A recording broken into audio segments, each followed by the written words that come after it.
What's up with y'all? Thanks for watching. What Miz is watching. We're about to tune in and watch.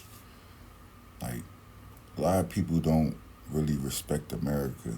We live here, but we think that America rules and regulations is just so, you know, bad. But, like, in other countries, I always say this. Like, I really don't be wanting to go to nowhere else because other countries is just crazier. They ain't got the same rules as us. But I'm gonna let y'all tap in, check it out, get with me. Hey man, you just walk in the streets taking in the sights, and all of a sudden, a motorbike zips by you, treating the sidewalk as an extension of the street. Welcome to Vietnam, where the laws are not just different, but they take it to a whole other level. Now we know that you love our video about the 10 crazy things in Vietnam that you won't find in the US. Thank you so much for making it a hit. Today, we're actually gonna do the reverse of that. We're gonna do 9 weird things that are okay in Vietnam, but not okay in the US. So make sure you stay around because either you'll be entertained, surprised, or maybe a little bit envious. So let's get started.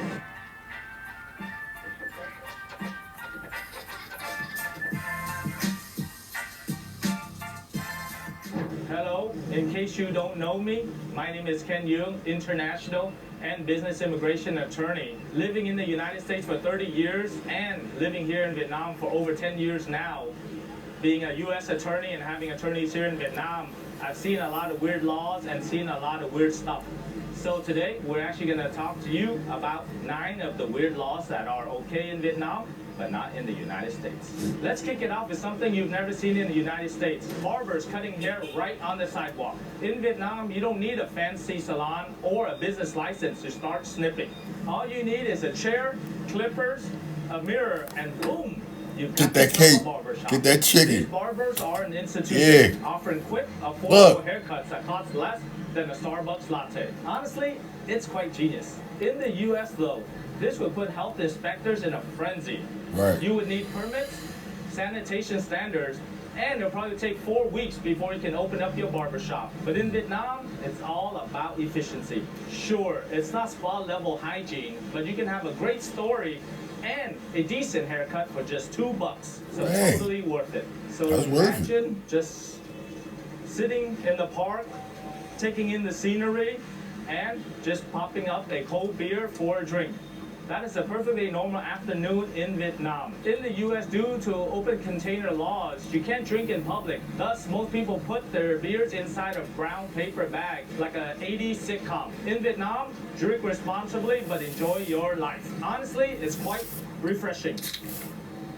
Over there, basically, is the hood. The beer Over here, attitude. you gotta have a little, you know what I'm saying, class to you. That's what basically saying. Drinking in public is chill, but littering is not. So Vietnam does have its limits. So let's say from all that public drinking, you have a nasty hangover, or you get a bug from all of that adventurous street food.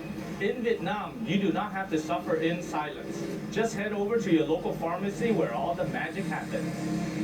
Pharmacies in Vietnam are like a local neighborhood doctor. Got a headache? Hop in for an ibuprofen. Need antibiotics for your sore throat? No need a prescription.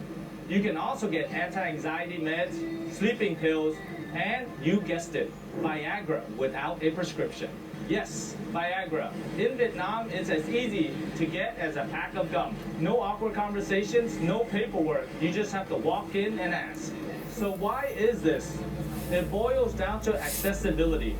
Most people in the rural area don't have the time, money, or resources to go visit a doctor for minor ailments. Pharmacies fill the gap as local healthcare providers. It is a system born out of necessity, practical and efficient, but not without its risks. Meanwhile, in the US, you better have a prescription and probably insurance if you want anything stronger than ibuprofen. Here, it's fast, cheap, and oddly empowering. Let's say you're feeling better and you go on to the next challenge, finding a job. In Vietnam, job ads come with a twist. They might tell you you're too old or the wrong gender, so do not even bother to apply. Job ads in Vietnam would look like wanted, female, under 30, single, attractive, and Vietnamese. This is not just actually legal, it's normal. In the US, this would spark lawsuits faster than you can say discrimination. In Vietnam, this is just how businesses operate. The logic, employers know exactly what they want and they're not shy about saying it.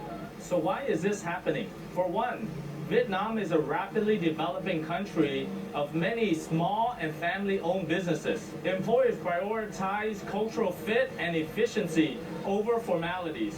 Then there's a traditional mindset where certain jobs like sales assistant or receptionist, where the job is based on youth, appearance, and gender. So it's just the legal frameworks around anti-discrimination laws are not as well developed in Vietnam as countries like the United States. And let's face it, social norms around these things are catching up. Times are changing and the younger workforce is pushing back. So who knows? The job ads in a decade may look totally different. By the way, if you're thinking about working in Vietnam, starting a business, or getting a work permit, we'll be happy to guide you through the process. Now, accessibility is not just about elevators and ramps. It's about whether people can fully access public life. In Vietnam, accessibility is a big challenge. Sidewalks is practically an obstacle course. Buildings, they are full of steep staircases, no handrails, and ramps that are so poorly designed, they might as well be slides. Meanwhile, in the US, accessibility is taken very seriously. Thanks to the American with Disabilities Act, public places are legally required to accommodate people with disabilities. Think elevators, wide doorways, and proper ramps. Sure, it's not perfect, but it's light years ahead. And here's the thing, it's 2025, and Vietnam frankly does not have a comprehensive accessibility law. And that is inexcusable. Accessibility is not a luxury, it's a right. Let's be real here. One day we will all have reduced mobility, either from age, injuries, or just our body catching up to us. And at that time, we will all need to have accessibility for everyone. Part of the problem is, one, no law. Two, the cost. Retrofitting or upgrading old buildings is very, very expensive. The bigger issue, awareness. Accessibility isn't an urgent issue until you can't climb the stairs or walk across the street. In the US, accessibility is a baseline expectation. In Vietnam, it's a distant goal. Until this changes, millions of people will not have access to public spaces. I may not be able to access all the streets, but you can. 80% of you are not subscribed to our YouTube channel, but access to our channel is very easy. It takes 2 seconds and it's free. So all you have to do is click on the subscribe button and it'll help us get to 100,000 someday. Thank you very much. All right, let's lighten the mood and time for some relaxation. Vietnam is a spa lover's paradise. Massages, facials, foot massages, and anything related to spas. You can see them all over the street. Some of them are questionable and at a fraction of the cost in the United States. Technically, in Vietnam, you have to have a license in order to run a spa. But you can walk down any one of these streets and you see countless spas that are probably not following the rules. So not all therapists are professionally trained. Some are skilled and others, they're actually learning as they go on your back. Ever had a massage that you left more hurt than when you first came in? Well, that's the risk. And let's just say, not all massages here are standard. Some, they're a little bit more adventurous than your average back rub. In the US, the spa industry is heavily regulated. The technicians are certified, and the spa itself has to meet sanitary hygiene standards. Sure, you're paying 10 times more than you would in Vietnam, but at least you're getting professional services. For $5, you might walk out feeling like royalty, or feeling like you need another massage just to fix the first massage. Now, let's talk about something a little bit more emotional. Imagine carrying a baby for another. That's surrogacy. In the US, surrogacy is a legal roller coaster. Some states are all in, even allowing for paid arrangements. Other states have a full ban or limited allowance of surrogacy. Basically, if you're thinking about doing surrogacy in the United States, your first step is to get a lawyer. And your second step is probably to get another lawyer. Now, Vietnam takes a different approach. Surrogacy is legal everywhere in Vietnam. Of course, there are conditions imposed. First, it has to be a married couple that cannot conceive naturally. 2, it has to be with a close relative such as a sister or a cousin. Oh, and she can only do it once in her life. Speaking of rules and regulations, if you visited Vietnam or lived here as a foreigner, you probably faced it, double pricing, or what I like to call it, the foreigner tax. A local may pay $1 to visit a museum, but a foreigner will pay $15. And guess what? It's actually legal. And it's not always so subtle either. Some places list 2 prices, one in Vietnamese and one in English, just in case you didn't notice. In the US, this kind of pricing would be considered discriminatory. This is based on whether you're a local resident or not, and not based on your citizenship.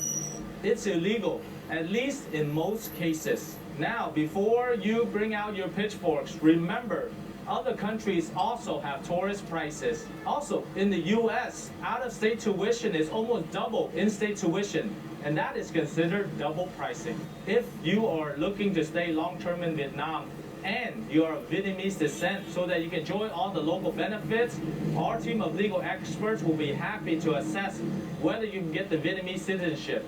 So don't be shy to contact us. All right, let's address the elephant, or should I say dog, in the room.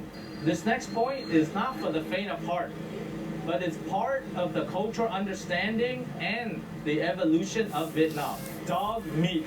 In parts of Vietnam, it is still legal to eat dog, and many think it's a delicacy. It's a practice that is deeply rooted in Vietnamese tradition, and it is a belief that eating dog will bring many people health and fortune. But here's the good news. Attitudes are shifting. Younger generations in big cities like Hanoi and Ho Chi Minh are considering this practice as cruel and outdated. Change is happening. For many of us, eating a dog, which is a friend, family member, and a loyal companion, is unthinkable. In the US, it's not just unthinkable, it's illegal. In the US, dog meat is banned all across the country, and even the mention of it could cause outrage, except in Springfield, Ohio, apparently. In Springfield, they're eating the dogs, they're eating the cats. Eat the cat, eat the cat. They're eating the dogs, they're eating the cats. Vietnam is a fascinating place where the law itself and the application of the law are 2 different things. Remember those motorbikes on the sidewalks? It's illegal, but they are tolerated. And that's what makes Vietnam so captivating. The quirks, the contradictions, and the many stories to be told. So of those 9 things, which ones do you think were surprising, fascinating, or just plain weird? Leave your comments in below. But of course, on behalf of Yung Global, thank you very much for watching this video. But make sure that you like our Facebook page and all of our social media, and subscribe to our YouTube channel, comment below about this video, and click on the bell for notifications. So thank you very much for watching this video, and I'll see you on the next one. What y'all think? I say Vietnam is like the hood. You know what I'm saying? You got barbers on the side, get your paper, you know what I mean? You can walk up. There's a lot of good benefits to it and a lot of bad things to it, you know what I'm saying? So, but I just look at America, you know what I mean? Like other countries, you know, we just, you know, more of the show and tell, more of the glitz and glam. We gotta look good. We the best country, you know what I'm saying? So, for the most part, hey, I'm just giving you what I be looking at. That dog meat eating, hey man, that's to each his own. That's outdated, like they said. I mean, like I said, Chinese people, they eat what they eat. Other foreigners eat what they eat.